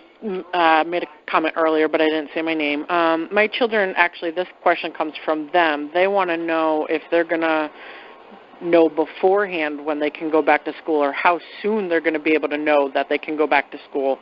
And then also my question is what happens with families that don't necessarily get to send their kids back to school or cannot send their kids back to school. How is that going to be affected, I don't know, come tax time? Are they going to be given a stipend? Are they going to be, getting a tax break because of the fact that they're now teaching their children? Are we looking into our budgets for that? And then also my third question is going to be, how are we going to get the answers to the questions that are not answered today? I do know that not every answer is going to be able to be answered right this minute because we don't have those answers, but how will we be able to follow up and get those answers? Thank you. Thank you. I will say we are working on documents that we will post on our website. We will be soon linking all of the guidance for certain situations from the Department of Ed on our website. So I would recommend people who are looking for very specific questions that are already included in some of the guidance that we have received can look to those specific protocols. For example, a couple of the questions were tonight about protocols for possible COVID-19 scenarios in the schools. What if a student has symptoms? What if a staff tests positive? That all right now, again, is on the DESE webpage. We will link it to our webpage, and it's quite a lengthy document at this point, but it spells out every single protocol for different scenarios. Next question. Hi, my name is Holly. I have 3 kids in the district, kindergarten, 2nd grade, and 11th grade, and I'm also a teacher of 16 years in a different district, and I wanted to say that I support full in-person learning. Thank you. Thank you. Yeah, hi, this is Jeff again. Just a point, there's a kid I went to school with here in Agawam, and just recently he lost both parents in a 5-week period. And to me, again, I think the focus needs to be on the children, but as a community, we also need to look at the impact that this can have beyond just the children and weigh that risk as well. I mentioned earlier the red herring on the poll results.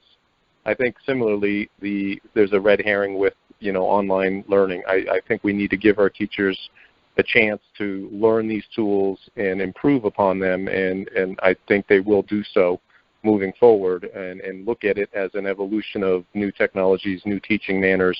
And if they're in high school preparation, the way I've talked to my daughter about this is what college is like. You walk into a classroom, you learn from a professor, and then you go home and you study. So take advantage when you are in the classroom with a teacher. This is what the adult life is like, and for high school students, I think it's an opportunity. For grade school and middle school, maybe not so much. But I do think that there's an opportunity here to work with your children and teach them different ways of learning. Thank you. Hi, this is Allison again. My daughter's going to be a senior. And to answer the gentleman's question about wanting to hear a good story, my daughter did phenomenal her junior year with online learning. She loves being in the classroom. However, the high school teachers did an excellent job, and she was able to still score 5 out of 5 on all of the AP exams that she took. That being said, even though she loves school and wants to go back, she has chosen for herself to do an online-only model. Part of what went into that decision for her was, A, being an adult and being in a higher risk level, and also because looking at colleges right now, colleges aren't opening. She can't go visit any campuses, things like that. So she's understanding the risk. So again, I think there may be room to have different models for high school students versus some of the younger kids. Thank you. Hi. This is Kim. Hello. I'm a parent. Hello. I'm a parent of 2 high school students. I had called in earlier. I've been listening, and I have not been hearing a lot of parents mention that they're in support of the hybrid. I'm hearing a lot are in support of full-time in-person, which I am, or full-time remote. So I'm wondering if the committee has considered offering full-time in-person, because the option to go remote is always there, where it isn't an option to go full-time if they go with a hybrid version. That is my question, if they've considered that. Thank you. Thank you. Hello? Hello? Hi, yes. My name is Darlene, and my question is what social and emotional supports that the school is going to be able to offer going back in full-time or hybrid to try to get the kids back in the classroom. I know that my daughter is a little reluctant at this point, being out of school for so long, and I would like to get more information on what supports she'll have when she goes back into the classroom, either part-time or full-time. Thank you. Thank you. Hi, my question is, in watching the school committee Zoom meeting the other night, it sounded like the members might consider doing one option for one age group and a different option for another age group, like the older kids might go hybrid and the younger kids might go full-time. Is it a possibility that you're going to split that, or is it going to be a decision that's set for the whole district? That's my question. Thank you. Thank you.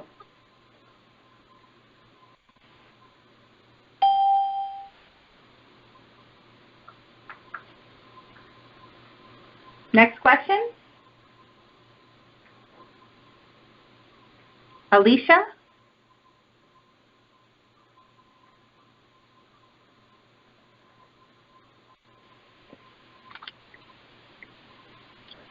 Hi, it's Lisa again. I was just wondering if there is any plan for if we do go to a full-time or hybrid model, how do we minimize the risk if any of the teachers or students should travel to a high-risk state on a vacation or over the weekend?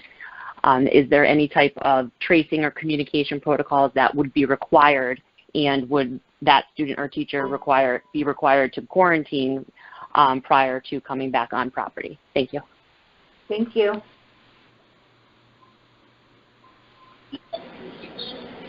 Hello? Hello? Hi. Can you hear me? I can. Hi. My name is Kaylee, and I'm going into 7th grade, and I've been talking to my mom about what might be happening in the fall, and I think it's really important for us to go back to school full-time because we need to be able to talk to our teachers and learn from our teachers, and doing it remote just didn't work. And I just want to be with my teachers full-time so I can get the best education that I can. Thank you, Kaylee. Hello, can you hear me? We can. Okay.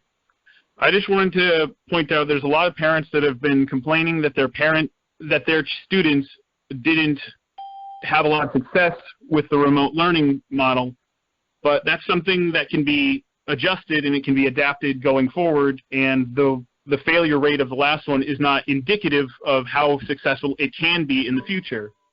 This isn't a matter of opinion, it's a matter of literally life and death. There are so many unknowns that so many people have asked questions about safety protocols, about distances, about when masks are mandated, about taking kids to the bathroom, about transportation. And the answer is, we don't know yet, we don't know yet, we don't know yet. And that shows that we aren't ready to go back to school and be able to keep kids safe at the same time. Teaching can be done remotely, and it can be improved upon. And there was an incident at Bay State Hospital about a week ago where one single person let their guard down. They traveled to a hotspot for COVID, and they came back and they infected almost 25 people. And so that's a trained medical professional who made a mistake. And have you ever tried to make a kid wear something that they don't want to wear? How many times a day is a teacher going to have to accommodate that, and how many people are going to be exposed as a result? This is putting people's lives in danger to put them in a classroom where we are trusting kids to not spread a virus when they can't be expected to do that under normal circumstances. Thank you. Thank you.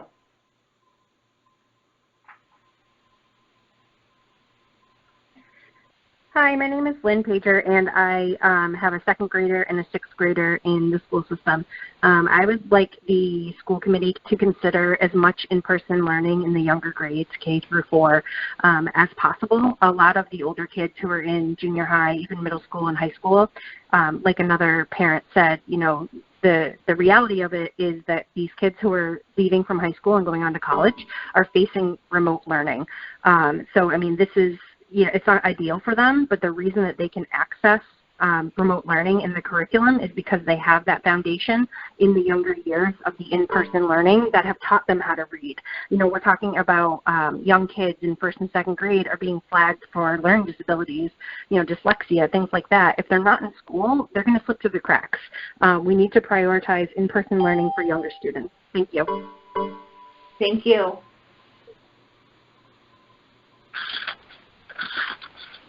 Hi, my question is, since we've now heard everyone speak at the Zoom meeting on Tuesday and now listening to this session today, if we are going to re-poll the parents on how they feel about the 3 different options before the school committee votes on Tuesday. Thank you. Thank you. Hi, this is Erica again, and I do have a few more questions. If we were to go to the hybrid model, I want to know how the grading aspect of that would work. Are they going to get the 1 through 4 grades again, or are we going to go back to actually letter grades? That was one part of my question. The second part is, if we go back to hybrid, how are we going to get the grades back? Like if you hand in a piece of paper, and there was so many wrong, where is the explanation from the teacher what you got wrong and how you can go forward to correct those? And then my third part is, if it's still hybrid, how are we going to address the social and emotional aspects of children not being around other kids? Thank you. Thank you.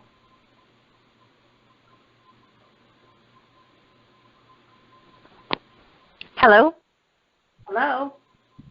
Hi. I just want to make a statement for all the social emotional.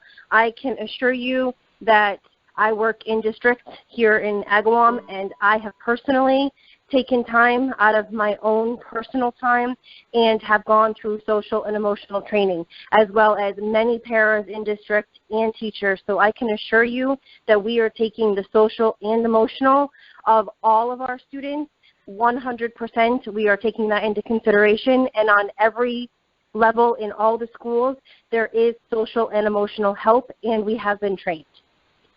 Thank you. Thank you.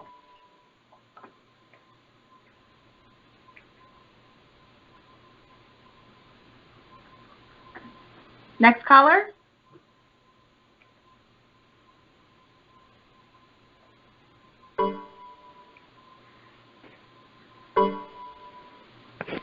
Hi, my name is Alicia. I have 2 children, a entering 3rd grade and an entering kinder student. And I just wanted to comment that I think that we really do need to re-poll the parents and staff of this community.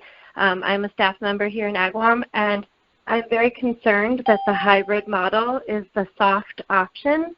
I think that it is extremely difficult for children of all ages to transition in and out of school during a hybrid model. And I just think we really need to look closer at that. And before the school committee makes a vote, I think we need to check in with everyone again. Thank you. Thank you. Hello? Hello? Hi, I'm Samantha Izzo, and I'm going into 6th grade next year. And I think that we need to get more kids' perspective on which things we should be going into, and if they like hybrid or not, or if they think we should go back full-time. And me and my sister did the social distancing, social learning thing, and we did not get emotionally or socially impacted at all. It wasn't easy, but it was not impossible for us to do it. I don't like the hybrid option for the learning. I would rather go back full-time or not at all. My sister's been doing camps and there's been sports all summer, and there haven't been any outbreaks. Thank you, and my mother would also like to make some comments. Thanks, Samantha. Hi, thank you. My name is Melissa Izzo. I have 2 daughters in school here that are going into 6th and 4th grade. There's a lot that's been out there, and I think that we need to prepare ourselves. I absolutely want our kids to go back full-time. And as far as the social emotional impact, I think that the parents that are talking about that need to also prepare their kids for how it's going to be different socially in a world of wearing masks a good chunk of the day, not being able to talk to their friends, not be able to look at their friends, turn around in their desks, not have gym class, not eat lunch with their friends. The social part that we know school to be is going to be very different. I still want my kids there learning because I do think at the younger ages they learn best in person, and especially for the fragile populations that we talked about, the kids on the IEPs, the kids on the 504 plans, they need to be with their teachers as well. I know that the hybrid seems like a middle ground, and I just hope that the school committee looks at it's not a middle ground. It seems like an easy answer that you're going to please both sides, but it should absolutely be all or nothing. If you're going to expose the kids and the families and the parents and the teachers, why would you only do it 2 days a week for half and 2 days the other? All the teachers, all the staff, you think about the grandparents and the tutors that everyone else is going to have to expose for our town as a whole. The hybrid makes no sense.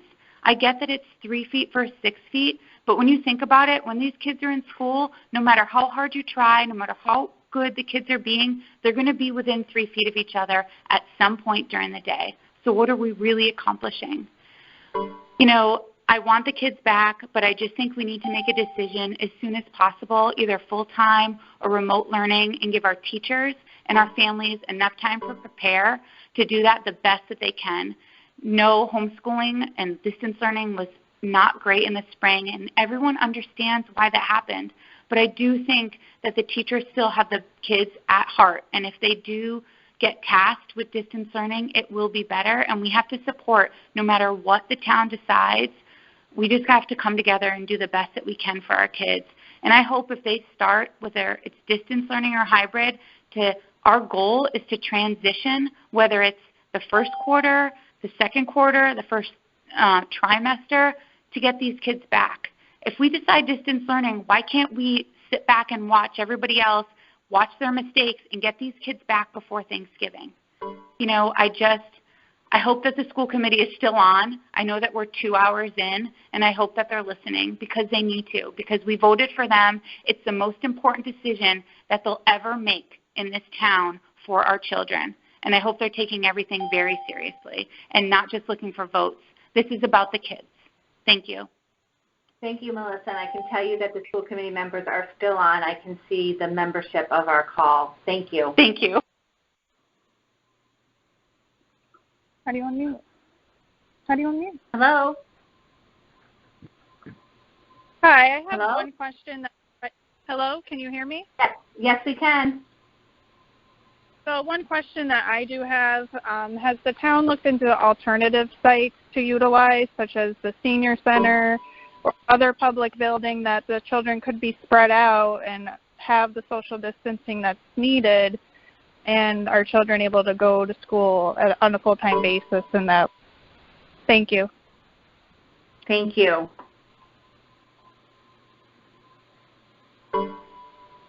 Hello. Hello. Hi, my name is Melissa. I have a 5-year-old starting kindergarten, and I also have a 15-year-old starting sophomore year. Definitely 2 different sets of kids here. I'm very concerned about my 5-year-old not being in school. I am working full-time, so is my husband.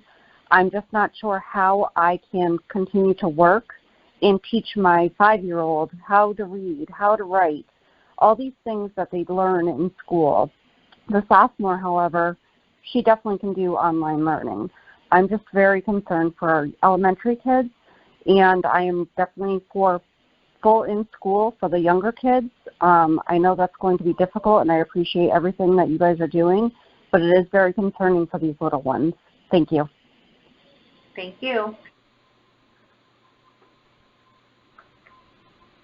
Hi, my name is Heather. I'm a teacher in the district. My question is in regards to finding appropriate coverage for staff members when we're required to stay home based on the guidelines. As a district, in my experience, we have always struggled to find an adequate number of substitute teachers to cover on a regular basis. So I'm wondering what considerations the district is taking to accommodate for the obvious increase in absenteeism that will take place as a result of choosing either the full-in or hybrid model. Thank you.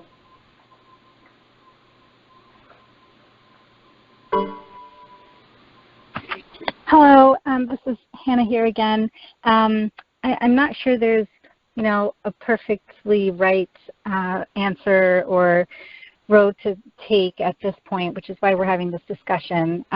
So again, I thank the chance to have this forum. But just a couple thoughts. I just want to say, yes, undoubtedly there have been some negative psychosocial, emotional effects of the online learning last semester. But I just want to let the community know that I have quite a few patients in my pediatric practice that have a history of social anxiety and for whom the online learning last semester was actually a huge silver lining and a blessing in disguise for them, and they actually thrived in the environment where they did not have to socially interact and face known bullies or whatnot for the last 4 months. So I just wanted to say that because I know there's a lot of concern about the negative social emotional effects of online learning, but there can be some silver linings there, and I think that's one of them. Another point is, we just don't have data about what, this potentially could look like. Our children have effectively been, isolated and quarantined for the last 4 to 5 months. And so now all of a sudden we are potentially going to throw them all together. I have concerns with what may come of that. I feel like it's a big experiment. On one hand, we won't know unless we try it. And on the other hand, there can be, literally, life and death kind of repercussions for throwing them all back together again come the fall. And then thirdly, I just want to say how important it is to just think about the teachers. I'm thinking about the teachers and the teachers who have infants at home, who live with an immunocompromised family member or who are immunocompromised themselves, or take care of an elderly family member. And just I can't even imagine the position they're in right now, feeling like they have to choose between their livelihood, making money, doing what they love to do, but then also, potentially putting their lives or their close family members' life in jeopardy. And as a pediatrician, I remember being in that spot in March when this all started, feeling torn between, do I keep my family safe and not earn a living and just try to make ends meet, or do I go in front lines, do what I love to do, but knowing that there's always that kind of heavy weight on the shoulders from there being a potential risk. So lots to think about. Again, thank you for having this forum. Thank you. Hi there, it's Kalina again. I'm actually curious now, listening to everybody, why the polling? Why are we being made to decide one or the other? Why can't each family decide what's right for their family? Because what's right for my kids is not going to necessarily be right for the others, and it's not going to be wrong. What each family individually chooses should be right for their family. I'm hoping that consideration to that will be taken, and maybe if there's a hybrid, that those families that need to have their children home can keep their children home, whereas those families that feel that their children are ready to go back can send them back. Thank you. Thank you. Hi. Good evening, everybody. This is Kimberly Lanier. I have 3 school children in Agawam District. My question is, given the dialogue, wondering if we can just take the hybrid model off the table in the spirit of getting to a point where we can make a decision on what model we're going to follow through with so that people can plan accordingly.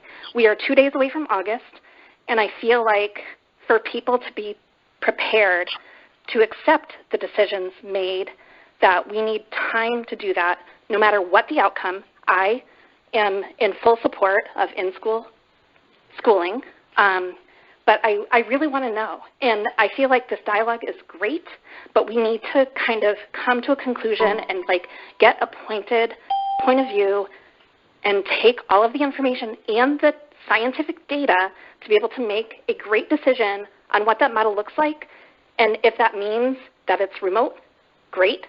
I will accept that and move on and plan for it.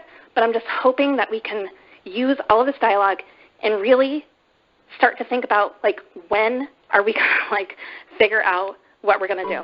So I appreciate your time. Thank you. Thank you. And again, I will say.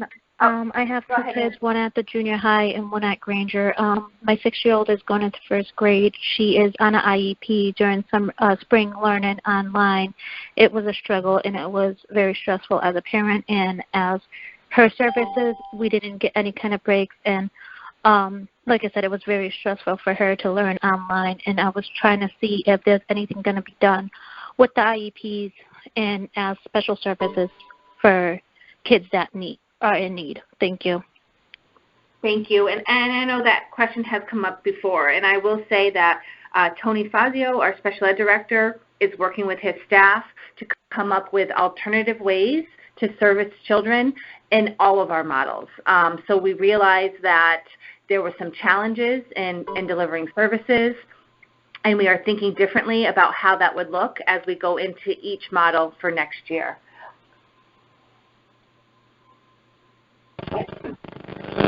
Hi, this is Kim, and I have a daughter going into 6th grade.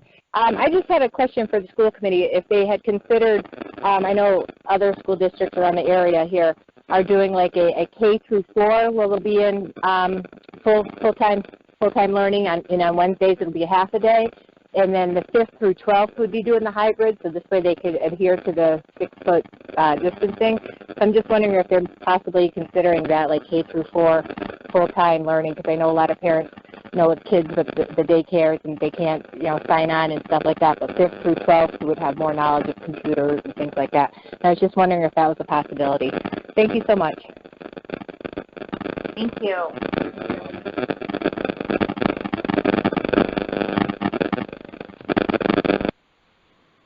With that is our last question. I want to thank everybody for joining us this evening. As many of you said, this is not an easy decision. I want to thank our school committee members for being with us tonight. They are listening. The next school committee meeting is August 4th, next Tuesday at 3 o'clock. There will be a link provided to join the meeting, and that is when the scheduled vote to decide for which model of our plan will be implemented. So I do encourage you to join us if you can for that. At this time, I'm going to say good evening to everybody. Stay well, and we will be in touch soon. Thank you.